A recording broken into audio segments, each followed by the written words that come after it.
Nathaniel Branden Institute, Principles of Efficient Thinking, Lecture Number 9, Guest Lecturer Nathaniel Branden. Ladies and gentlemen, during the past 8 weeks, Mrs. Branden has been discussing with you various psychoepistemological errors which a good many of you perhaps practice at least some of the time. Tonight I'm going to discuss a psychoepistemological error that you less commonly practice yourselves than are the victims of in others. I think that at this stage of your knowledge you are not too likely to be very guilty of this fallacy yourself. I think it highly likely that you will encounter it quite commonly in others. This fallacy, as Mrs. Branden indicated to you last week, is the fallacy of the stolen concept. I discussed the basic meaning and nature of the stolen concept, regrettably too briefly, in Basic Principles of Objectivism. A great many students at that time requested a lengthier presentation of that issue, and that's what we will go into a little more exhaustively tonight. Let me begin by pointing out the following to you, or giving you the following guarantee. As certain as I am that we are all here together in this room tonight, that certain am I that if you continue in public to discuss the philosophy of objectivism, within the next 20 conversations that you have, or the next year, whichever comes sooner, as the ads say, you will encounter 90% of the examples I will analyze tonight exhibiting the stolen concept fallacy. Before redefining the stolen concept fallacy for you, I want to begin by giving you an archetypical example of it. It's a very famous statement made by a French anarchist who was very much opposed to capitalism and to the institution of private property, and who therefore uttered a statement which has been echoed many times since, namely that, quote, all property is theft, close quote. Now I want you to think about this statement. On political grounds, of course, you will be unsympathetic to it, but that's not where I want your focus to be this evening. I don't want you to conclude merely, no, all property isn't theft. I want you to recognize that there's something else wrong with this particular statement, more basic than the fact that it's false. Don't you suspect, hearing it, whether you can identify it immediately or not, that there is something wrong with that statement? Well, let's analyze the key concepts in this statement. I won't pause on the meaning of the words all and is. Some philosophers might feel we should. I'll assume a common understanding there. I want instead for us to address our attention to the concepts of theft and the concepts of property. Because in this particular example, the concept of theft is the stolen concept. What is theft? Theft means to take by force or fraud someone else's property. In the evolution of man's concepts and knowledge, he would first have to have arrived at the concept of property, of rightful ownership, then recognizing the phenomenon of one man taking from another man the second man's rightfully owned property, men would grasp the phenomena of theft, of stealing. But what is important here is that the concept of theft logically presupposes and requires the antecedent concept of property or rightful ownership. if you would repudiate the validity of the concept of property, or if you would maintain that there is no such thing as rightful ownership, you would simultaneously have to relinquish your right to the concept of theft, because the concept of theft wouldn't have any meaning any longer. And thus we can see that the concept of property is one of the genetic roots of the concept of theft. It's one of the elements in the structure of man's knowledge, as it were, necessary to support the concept of theft. To repeat, property logically antecedes the concept of theft.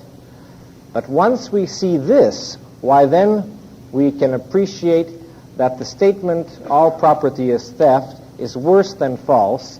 It's a contradiction in terms. Technically speaking, it's a meaningless utterance because it contains a self-contradiction. The concept of theft requires the existence of rightfully owned property, and therefore it is an outright plain contradiction to declare all property is theft, and technically or epistemologically speaking, therefore, the statement is literally insane. It's nonsense. It's as though one were to say all squares are circular. It would be equally meaningful or epistemologically plausible. Now, this is, as I mentioned, the archetypical example of the stolen concept. Now let us proceed to define the stolen concept as exhibited in this example. The stolen concept fallacy consists of using a concept while denying or ignoring the logically antecedent concepts upon which the concept one is using depends. In this case, in denying the existence of rightfully owned property while seeking to retain the concept theft, one is stealing the concept theft, meaning taking that to which one has no epistemological right. The stolen concept fallacy consists, to repeat, of using a concept while attempting to ignore or to deny its genetic roots, those antecedent concepts upon which logically the concept one is using depends. One of the best examples first used by Mrs. Branden explaining this genetic relationship between concepts, and one which we commonly use in explaining the stolen concept fallacy, is the relationship, for example, between the concept of orphans and the concept of parent. Consider what both concepts mean, and then ask yourself this question. In the development of human knowledge, would it be a matter of chance or arbitrary accident which concept men arrived at first? Could they equally well have arrived first at the concept of orphans or at the concept of parents? Or do you perceive immediately that by the meaning of the two concepts, men had to grasp one, namely, of course, parents, before they could arrive at such a phenomenon or such a concept as orphans, namely children who do not any longer have their parents? Here we can see a very simple elementary example of the manner in which one concept can depend upon a logically antecedent concept, in this case, orphans and parents. And so if a person were to declare, there are not now, nor were there ever, in the history of the race, any parents. There never were any parents. Man grew in some other unknown way. The universe is populated by orphans. That would be an example of the stolen concept. If it sounds, of course, absurd and far-fetched, it's no more so than all property is theft.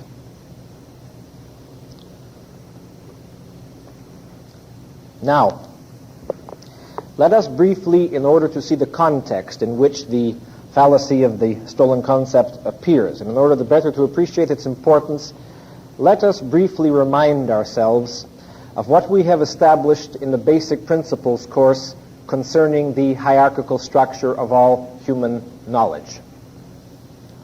Remember, to begin with, that all human knowledge can be divided into two categories.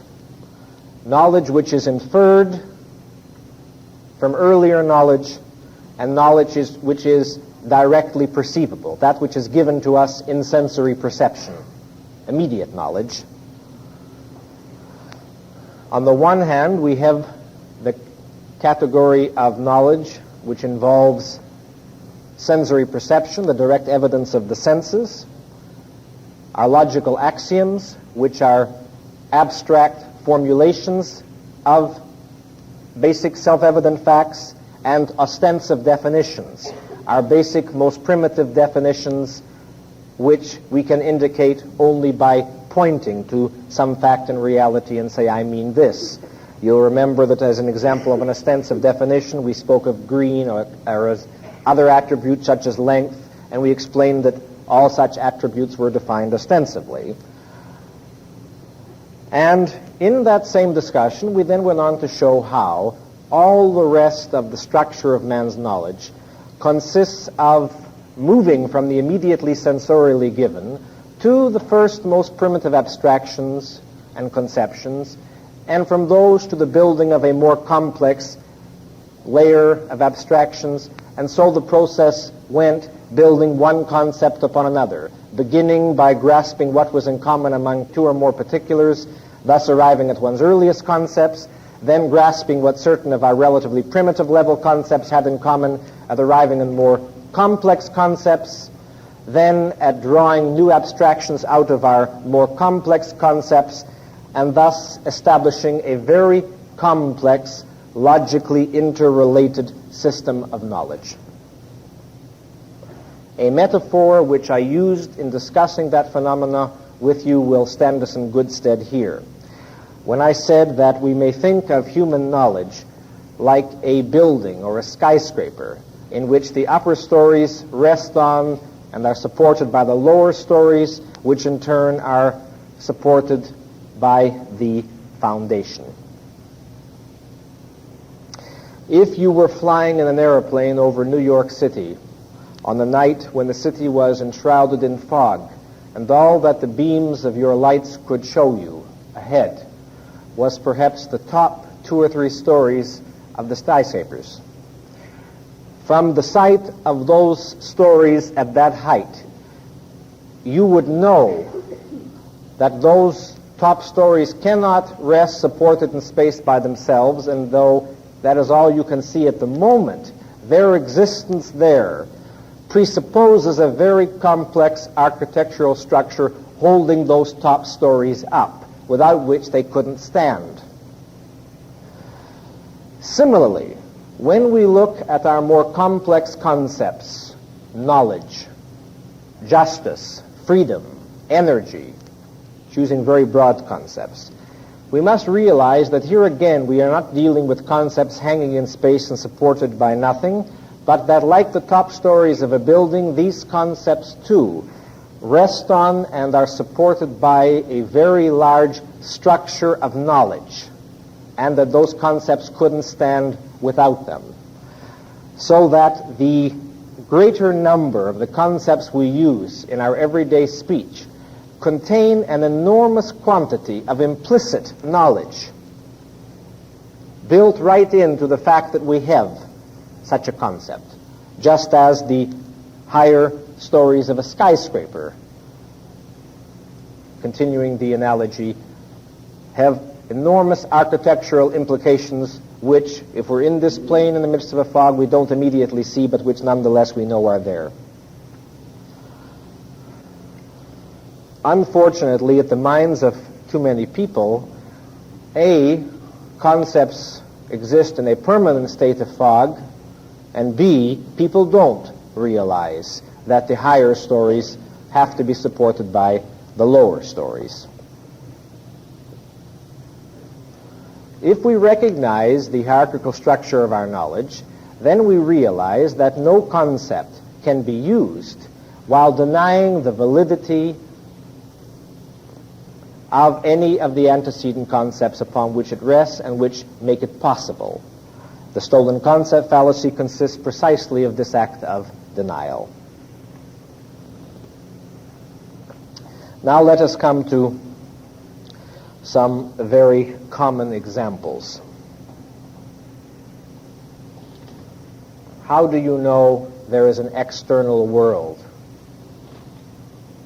Now, here is certainly a philosophical question with a long, long history. What is the obvious stolen concept in this question? Why, it's the concept of knowledge. What is presupposed in the concept of knowledge?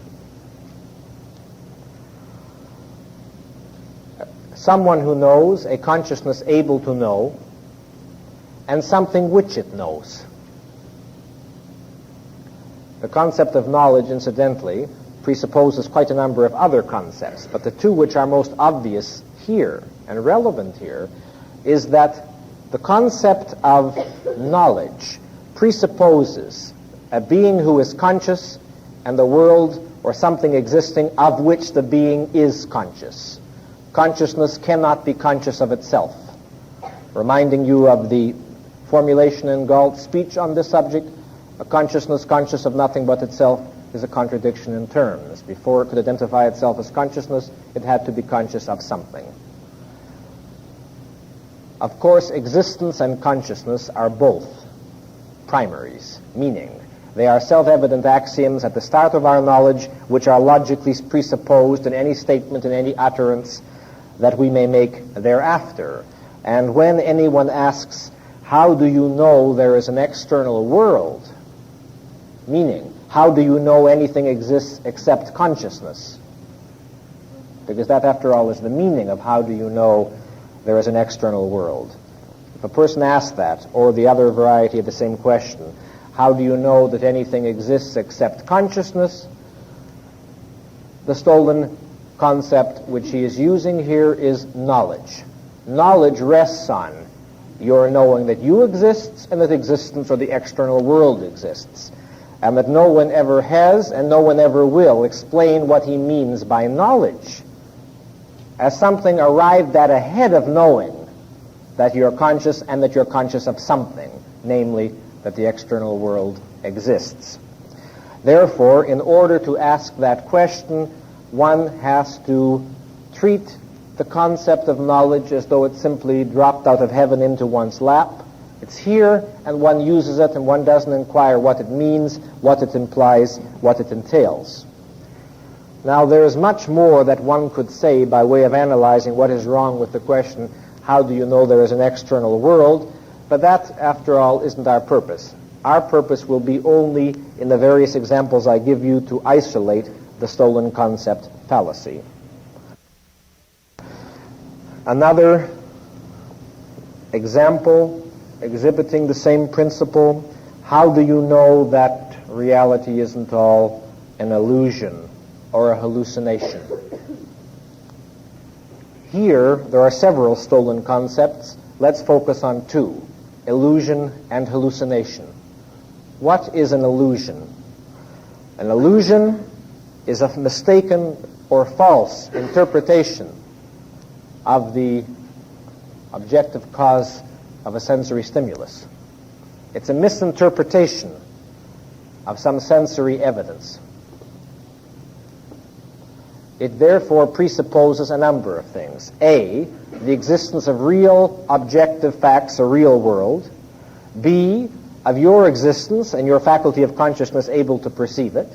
C, of your capacity to perceive it, to identify sensory stimuli correctly.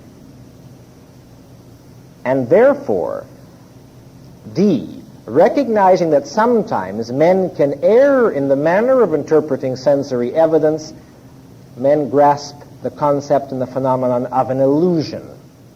But without A, B, and C, the concept of illusion is meaningless. It might just as well be, how do you know everything isn't gloop?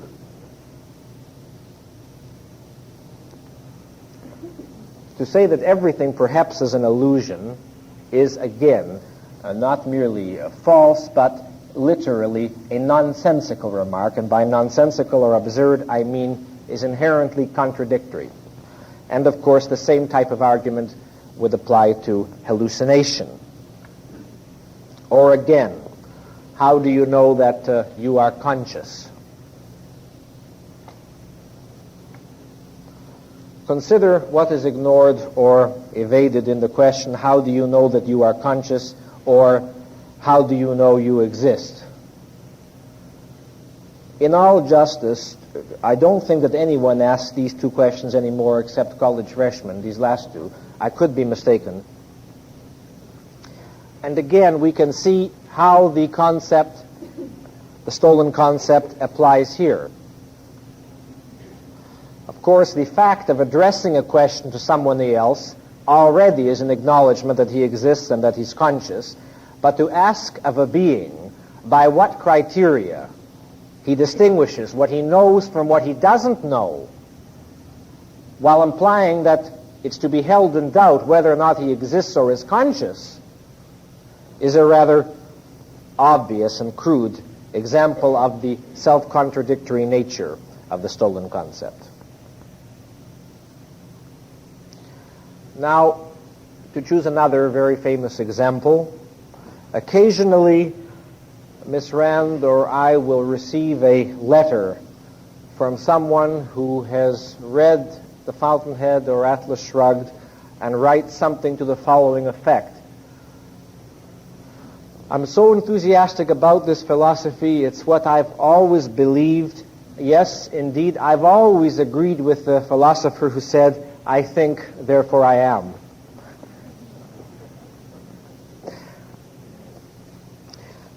The writer evidently imagines that this formula has got something to do with objectivism, since we're supposed to be for thinking and for being. Well, let's look at this very famous statement of Descartes. You will remember that Descartes adopted the method of systematic doubt. He decided that he's going to doubt everything which possibly can be doubted in order to establish what facts could he know with complete, confident certainty. And being willing to hold everything else in doubt, Descartes said, what I can't doubt is that I'm doubting, or that I'm cogitating, or thinking, or ruminating. And that since I'm doubting or thinking, obviously I exist. And so he decided that this he can know as a starting point with certain knowledge. Since he's thinking or doubting, therefore most certainly he exists. Well, needless to say, I don't for the moment wish to contest Descartes' existence, but I hope you will realize that this isn't the means of establishing it. Let's analyze what's entailed in the concept of thinking. What is thinking? Thinking is a certain, or doubting, is a certain kind of mental process of weighing facts of reality or questioning facts of reality performed by a conscious living being. Thinking, therefore, is a much higher level concept than the concept of being or consciousness or existence. And the idea that one would have any epistemological right to the concept of thinking while holding one's own being or the existence of an external world in doubt is absolutely indefensible. By the time a man is using such a concept as thinking or doubting, he has accepted an enormous number of logically antecedent concepts. Thinking is not some basic, ostensive, primary concept that precedes the knowledge of one's own being, of one's consciousness, and of an external world of which one is conscious, and of different kinds of mental processes from which one can distinguish a certain kind of mental process and call it thinking or doubting.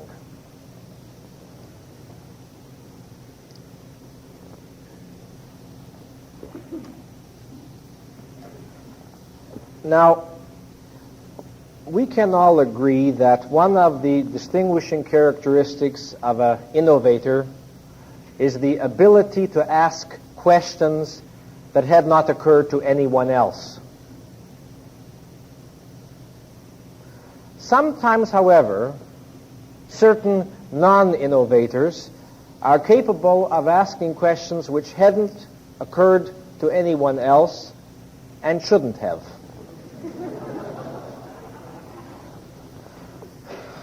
I do not know who was the first person to raise a certain question which, in existentialist circles, is enjoying some vogue today. I believe in particular, my memory serves correctly, that Heidegger has been one philosopher who has attached enormous importance to the question, why does anything exist? Or, putting the same thought another way, why is there something rather than nothing? Why is there something rather than nothing? Well, in this rather curious question, the stolen concept, of course, is why. That's the most important and obvious stolen concept. When one asks a why in a context such as this, of course, one is asking for some sort of causal explanation, presumably. Well, what is the nature of a causal explanation? Why? A causal explanation is one which explains certain entities or events or happenings in terms of the basic nature or property of the entities involved, ultimately. A causal explanation is complete when it makes reference back to those properties of the acting entity in question which caused it to act as it did under such and such conditions. So let's translate this question in the following way to bring out what is wrong with it. What is there about existence that should make it turn out that existence exists rather than not existing?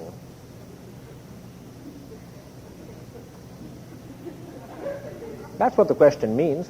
What is it about the nature of existence such that it should be the case that the universe is here rather than not here?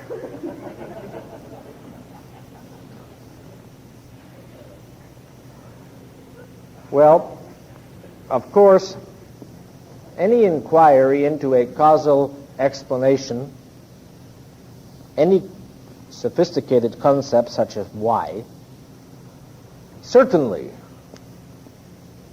logically rests on and presupposes a tremendous number of facts.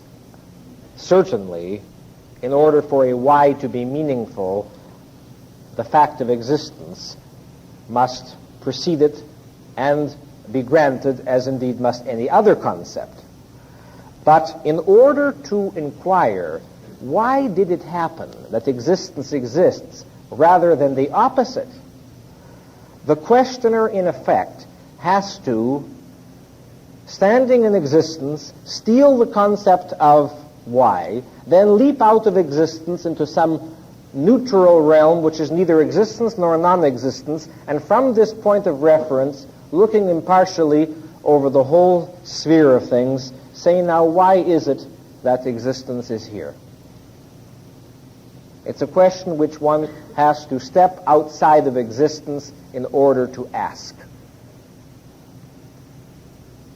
One has no right to the question or the concept of why if one is entertaining the possibility that it's a contingency or an accident, or it's a curious thing that it turned out that way, that existence is here, it mightn't have been here. Now, I've heard it said, well, mightn't it have been the case that the universe didn't exist? Did it have to exist? Well, what is wrong with that type of inquiry?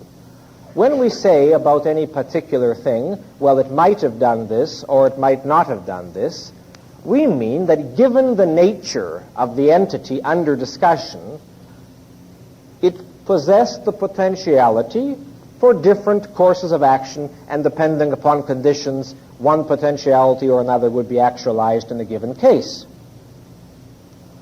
So in order to say, well, it might have been the case that existence wouldn't exist, you would have to say that there is something in the nature of existence which includes the potentiality of it never having existed.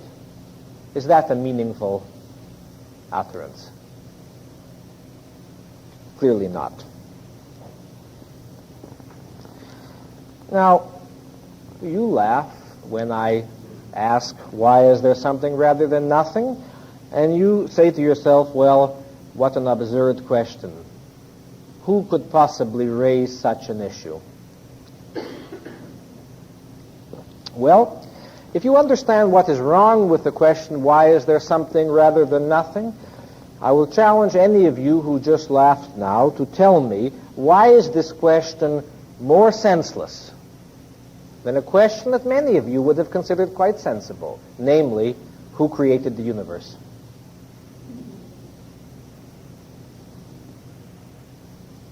You may now know the answer to that question, we hope, but you certainly wouldn't be so prompt to dismiss it as a nonsensical question. Let me hasten to assure you that the implication of my remarks is not that you were wrong to regard the first question as senseless, but that you recognize the second to be equally senseless. When a person says, who created the universe, of course, created is the stolen concept, or who caused the universe. And I won't recapitulate for you our detailed analysis of this issue beyond reminding you that if by the universe we understand the total of that which exists, and then a theist says the total of that which exists apart from God is to be explained for causally as being the creation of God. There is in effect God and everything else, and God created the everything else. Well then, when an individual raises the question, who created the universe, or who created existence, or where did existence come from? All such questions, again, take out of the universe concepts which only have meaning in a certain context, in the context of existence, of entities within it, which can be changed into different sorts of entities or combined in new ways. All of this is taken. Then the questioner leaps out of the universe and again standing, I'm not certain where, asks, who created the universe? And if you understand what is wrong with the question, why is it the case that there is something rather than nothing, and why it is hopelessly self-contradictory to attempt to step outside of existence or to ask questions about that which temporally or logically antecedes existence, if you understand in a word why existence is the primary, the starting point of all knowledge and all questioning, and that one cannot go outside it, why then apply that same knowledge to the query, who created the universe, and appreciate in what way, here again, we deal with the same type of stolen concept fallacy as in the more obviously nonsensical question, why is there something rather than nothing? Now, let's consider another example.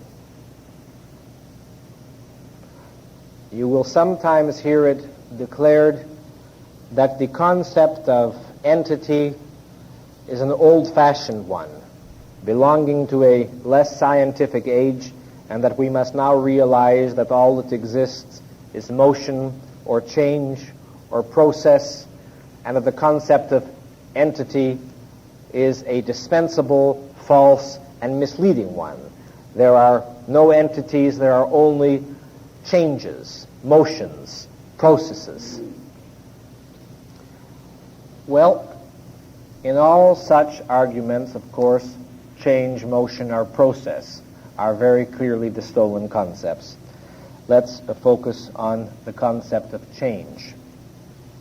Change, of course, presupposes an entity, let's call it A, which changes under certain conditions into a different condition, B, such that observing this transition from A to B, we grasp the phenomenon of change, and we arrive at the concept of change.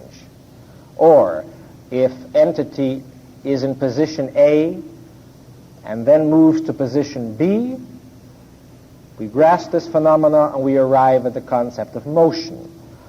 In the case of change, change presupposes entity and identity. It presupposes something which changes. It presupposes that which changes was of a certain kind, and that it then, under some conditions, becomes something else, or of a different kind, which also possesses identity. And therefore, to say there is only change, there are no entities, again, is the stolen concept fallacy involving, again, the same inbuilt contradiction. Try to explain or make intelligible what is meant by change without the antecedent concept of entity and identity. And of course, the same principle would apply to motion or to process. At this point, you may turn over your cassette.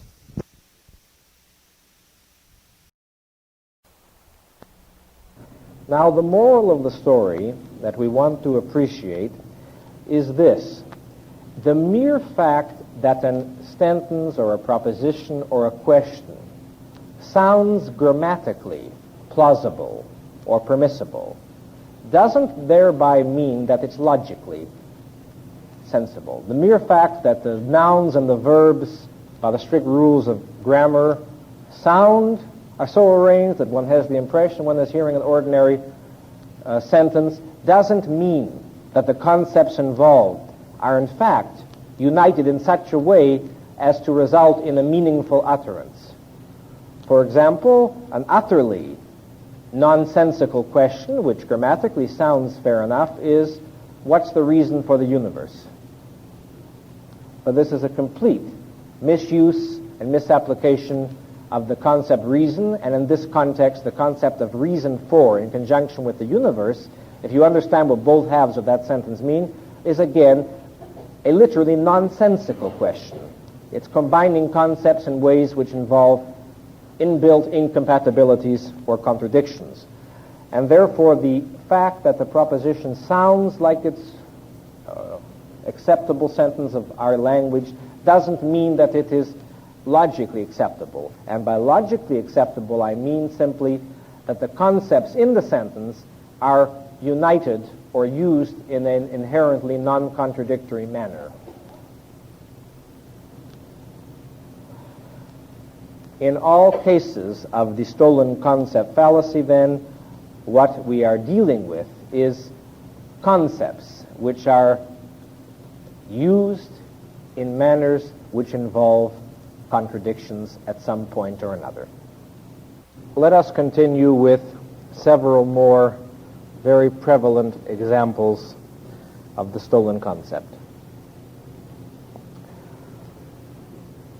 One of the most important philosophical expressions or instances of the perpetration of this fallacy is to be found in many discussions pertaining to the epistemological status of the axioms of logic, the logical axioms. It is generally recognized that the principles of logic are required and used in any instance of proof, and that one therefore cannot speak of proving the validity or the correctness of the axioms of logic. This has led certain philosophers to conclude that, in some sense, the axioms of logic are basically arbitrary. They represent a basic choice, as it were, of man's, that he will accept, for all practical purposes, that contradictions cannot exist, that nothing can be A and non-A at the same time and in the same respect, and that he will make this a principle of his thinking. He cannot know. Such writers will maintain that such, in fact, is the case about reality. It can't be proven, but that is the arbitrary starting point. Well, of course, arbitrary is here the stolen concept. Remembering that it is the axioms of logic which make all of our conceptual and inferential knowledge possible, a denial of the factuality or the factual correctness of the axioms of logic amounts to a undercutting of the certainty of any of man's knowledge, which means, of course, the denial that man can have any knowledge. All of this ground we have covered before, so I'm simply briefly summarizing. Now, what is an arbitrary proposition? An arbitrary proposition means a proposition accepted by chance or caprice or whim. Why was it necessary to form the concept of an arbitrary proposition? Clearly, in order to distinguish some statements or propositions from other statements or propositions which were not arbitrary, but which were logically necessary or logically certain. And it's only the recognition of the existence of the logically necessary propositions, the certain propositions, which makes it possible for us to arrive at the concept of a different kind of proposition which is to be distinguished, namely the arbitrary proposition. And therefore, to declare that the axioms of logic are themselves arbitrary is to make the concept of arbitrary senseless, meaningless. And it is to be, again, guilty of the fallacy of the stolen concept. It's the very axioms of logic which alone allow us to judge what is or is not arbitrary. And to declare that the axioms of logic are arbitrary, then, is to be guilty of a contradiction and to steal the concept of arbitrary and to use it in a manner or in a context to which one has no epistemological right if one doesn't first agree as a fact of reality that A is A, that contradictions cannot exist in reality, and that this has to be the necessary starting point of all of our subsequent inferences. The axioms of logic, of course, are, as we have established elsewhere, self-evident in the sense that they are implicitly given to us in immediate perception, the basic axiom, the law of identity. We cannot grasp the concept of existence without grasping simultaneously that whatever a something is, it is what it is. At a later point in our development, we formulate this self-evident implicit awareness into an abstract principle, A is A, which is the algebraic formulation of it. But the base of the knowledge is given directly. When I say self-evident, what I mean by it is given directly in perception, rather than inferred. Or again, if it will be argued that the axioms of logic are merely hypotheses. Well, of course, here the hypothesis, the hypothetical, is clearly the stolen concept. The hypothetical proposition or idea is, again, arises in the context of the necessity to distinguish a certain class or kind of proposition or conclusion from certain or known or established or logically conclusive knowledge. Deny the existence of that logically conclusive or certain knowledge, and you have pulled out the stories supporting the much higher, more sophisticated concept of the hypothetical or of a hypothesis. Another very well-known instance associated specifically with the pragmatist school of philosophy is the assertion that we accept the laws of logic not because we recognize them to be true or to pertain to the actual facts of reality, a phrase which actual facts of reality that no pragmatist would like anyway, but because we regard them as practical. They're useful. Somehow it works if we guide our thinking on the idea that A is A and that contradictions can't exist. It yields us good consequences. Somehow it's more possible to achieve our aims in life if we proceed by the rule that we won't indulge in contradictions than if we assume that contradictions can exist. And so we accept the laws of logic. It is held not because we know them to be true, but because they work. because they are practical. Well, again, you can readily see that the concept of practicality or of something working is a comparatively quite sophisticated concept. It's scarcely the most primitive knowledge that man can possess. It's scarcely the starting point of one's knowledge.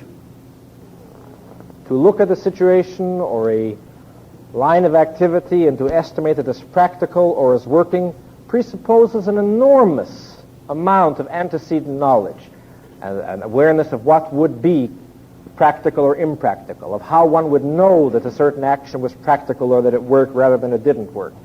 It assumes a tremendous wealth of knowledge. And therefore, to argue or to maintain that one will take as one's starting point practicality or workability and say, well, we don't know if the axioms of logic are true or not. Perhaps it's a meaningless question, but at any event, we don't ask questions. We use them because they work, is again philosophical nonsense. Practical is the stolen concept here, and certainly if you have not yet graduated to the level of knowing that that which is what it is, you are nowhere ready to raise such questions as to whether or not some line of action is practical or not. The question is too much for you. And therefore, if that's the level upon which you're still pondering, I don't think it's unfair to say that philosophy isn't the place for you.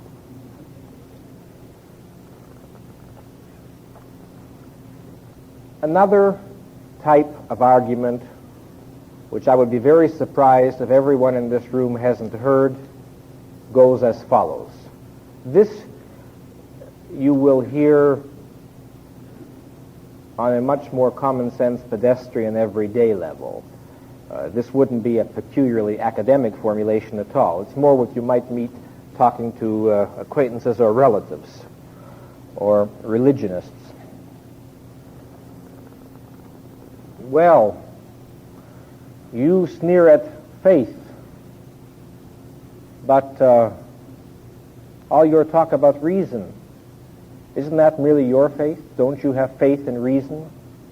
Isn't that your initial assumption? Yes, I see the heads nodding. Well, certainly.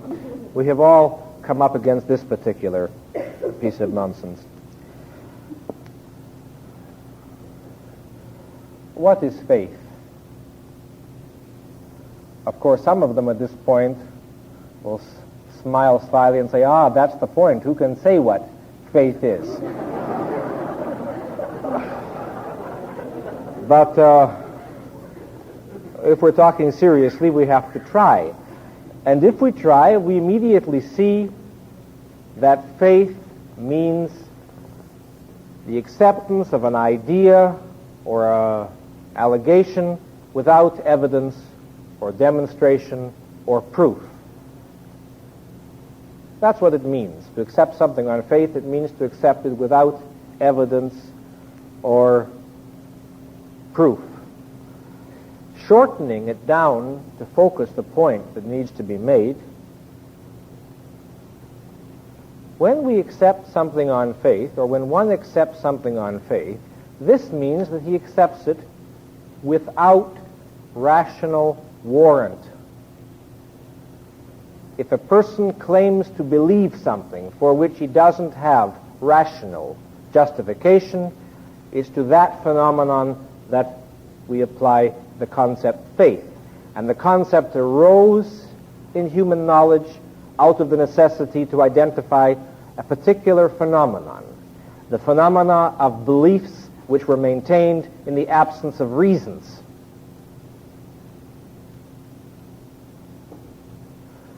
Therefore, the concept of faith was necessary precisely in order to distinguish certain beliefs from rationally grounded beliefs. And it is only, therefore, the existence of rationally grounded convictions which makes possible arriving at the concept of beliefs held by faith. Faith doesn't antecede reason in the development of human knowledge and thinking. It succeeds it. It follows it. arising out of the necessity, as I say, to distinguish one class of beliefs from another. Faith is the defiance of reason, it's the contradictory of reason, it's the belief without reason. And therefore to say that one can only accept reason as an act of faith is again a stolen concept and a blatant self-contradiction. If there is not the antecedent phenomenon of rationality and rational grounds for convictions, men could never have arrived at and wouldn't have any need of such a concept as faith. Therefore, the lesson to be learned from an example of such as this, namely faith in reason as a slogan, as from the antecedent examples, is that when you encounter arguments or assertions or declarations which on the face of it make no sense to you and appear to be not merely factually false, but wrong in some deeper and other way, it is very important that you pay very careful attention to the concepts which the person is using, and that you make yourself sensitive to what concepts logically depend upon what other concepts. That alone isn't sufficient to answer all philosophical questions, but it will answer more than any other single principle that I know of, and keep you freer of any kind of effort at subverting the efficacy of reason in any of the many forms in which this attempt is made. Any attack on the validity of reason without exception, or the efficacy of reason, or the power of man's mind to know reality, or the existence of a reality for man to know, any of this whole axis of questions, without exception, all involve and entail the fallacy of the stolen concept. Briefly to refer you to one or two others, which again we discussed in the basic principles course, and which are so obvious by now that I'll just simply name them. Some of the cruder arguments attempting to establish that man cannot rely upon the evidence of his senses. As, for example, in that tired old bromide to the effect that if you look up at a railroad track, the rails appear to converge in the distance, but we know that they don't converge. So much for your eyesight. How do you know that they don't converge? Go up and look, stupid.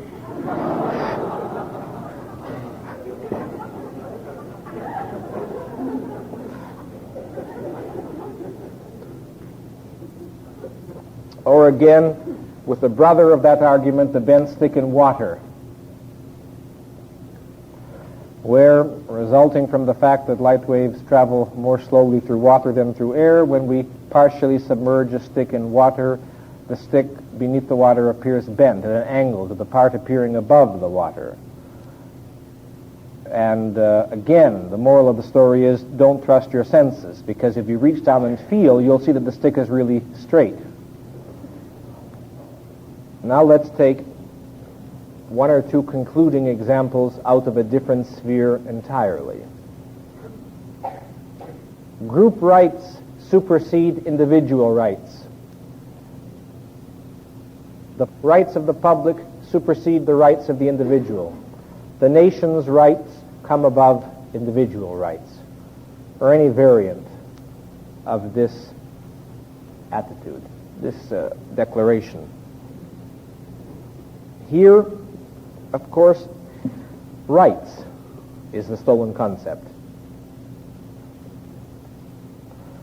Rights is a moral abstraction pertaining to action and describes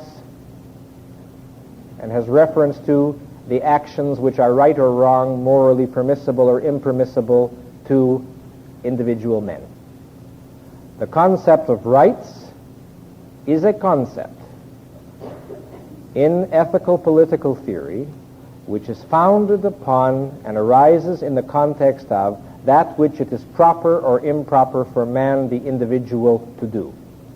It's a concept exclusively pertaining to individual men, to the individual.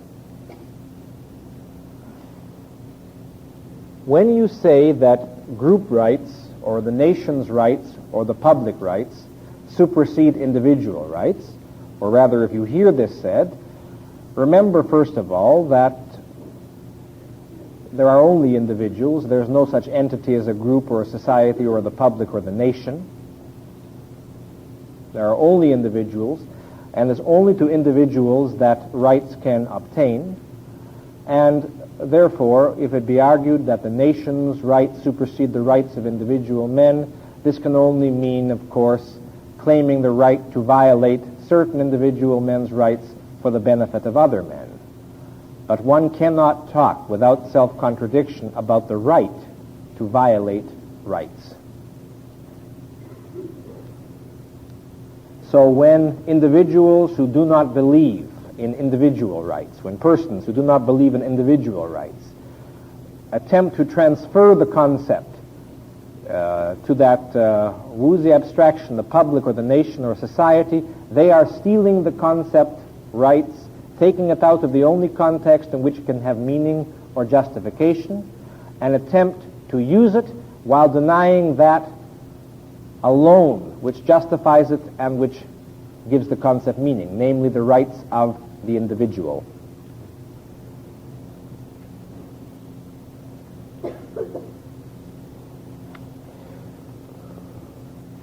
Another application of this same fallacy would be if a particular state in the Union would use the theory of states' rights to justify legalized racial discrimination.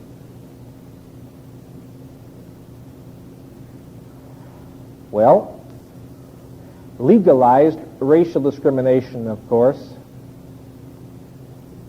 meaning racial discrimination enforced by law, is a denial of the rights of certain individuals in that state. If the parties involved do not recognize the inviolate supremacy of the rights of the individual and do not hold these as unbreakable, they have no claim on the concept of states' rights, which is a derived concept having its base and justification in the sovereign supremacy of individual rights. The only person who can talk rationally and non-contradictorily about states' rights in the context of protesting improper encroachments of the federal government, the only person who can do so non-contradictorily and rationally is the person who isn't merely holding out for the right to be the one himself, rather than the federal government, who violates the rights of some individuals within his state. Any extension of rights upwards, as it were, into the city or the community or the state, etc., is merely a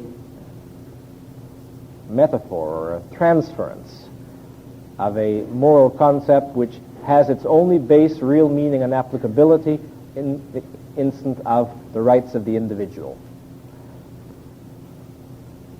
And that no one who talks about any kind of rights while denying the rights of the individual is doing so without self-contradiction and without committing the fallacy of the stolen concept.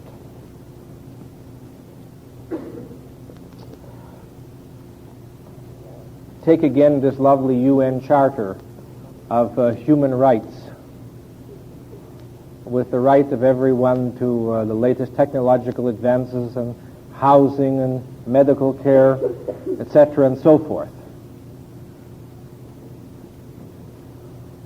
Well, if they have a right to it and they don't have it, it clearly means, and is intended to be understood as meaning, that somebody is withholding it from them who owes it to them. And that this totally indefensible concept of rights, meaning the right to receive certain goods which have to be produced, which don't grow in nature, but which have to be produced by someone, of course entails, as we very well know, the denial of other men's rights, the rights, of course, of the producers who are to provide all of these latest technological advances in medical services and housing and education and so forth. Well, there are many other examples I can give you, but the principle, I believe, is by now clear. Namely, no one has the right to talk about rights who doesn't accept and respect the supremacy of individual rights. Anybody else is committing a very ugly version of the fallacy of the stolen concept.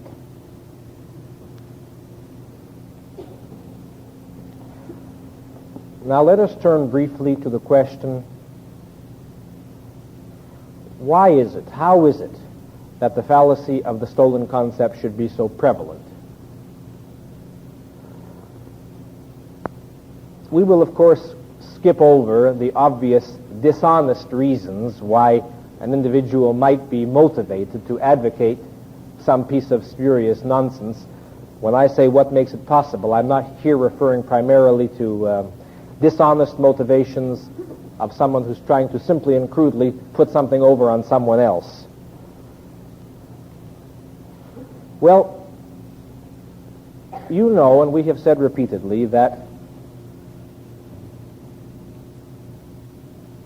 the great value of civilization or of human society is the ability to transmit knowledge, and that under the division of labor and by exchange and by living together, men can exchange, among other things, knowledge, and one generation can pass on knowledge to the next generation.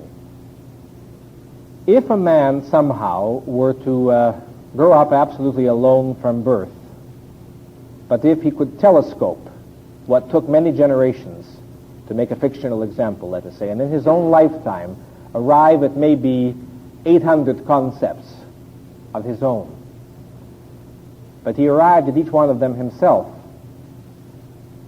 it would be very, very unlikely that he would commit the fallacy of the stolen concept.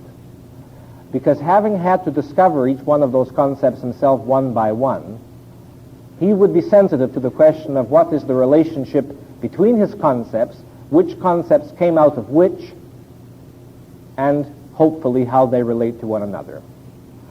But the fact is that isn't what happens, realistically.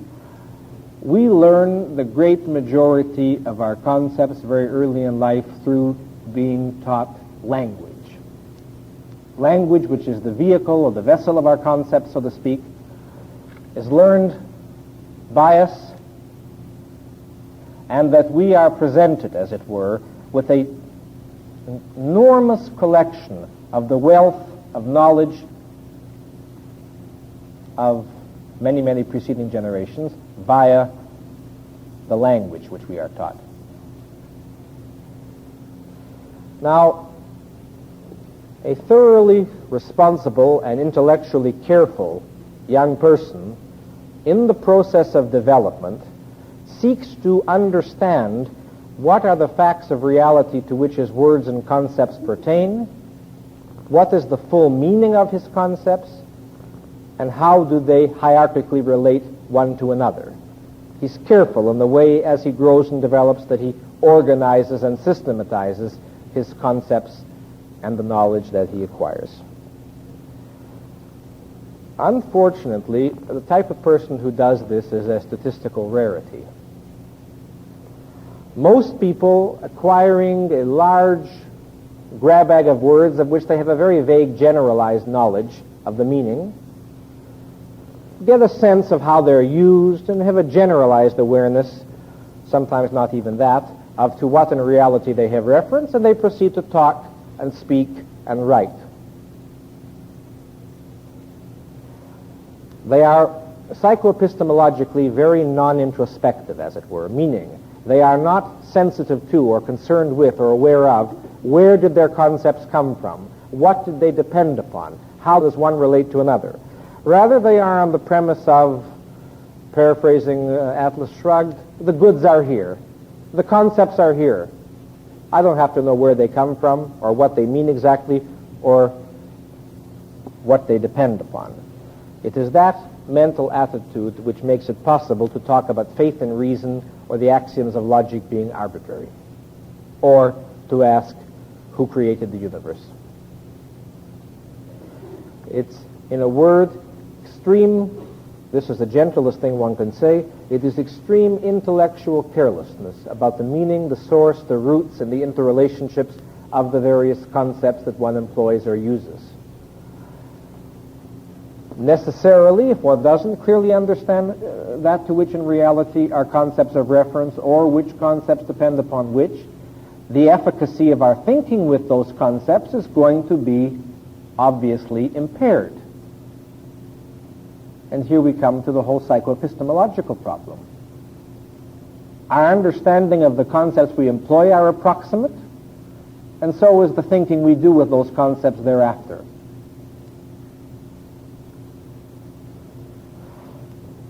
And therefore, the moral of the story for you, even if you would not succumb to the particular fallacies, or wouldn't succumb today, given what you have learned, to the particular stolen concept fallacies which I have touched upon tonight, the lesson that is here for you is not merely to know how to answer the opposition, but to grasp the wider principle involved, which is one which Mrs. Branden has emphasized in a wide variety of ways since the start of this course, namely, the importance for you when you're using concepts like individualism, justice, or any of the other relatively complex abstractions you use, to be very clear upon what these concepts mean, what facts of reality they pertain to, or what facts of reality made them necessary, what concepts depend upon what,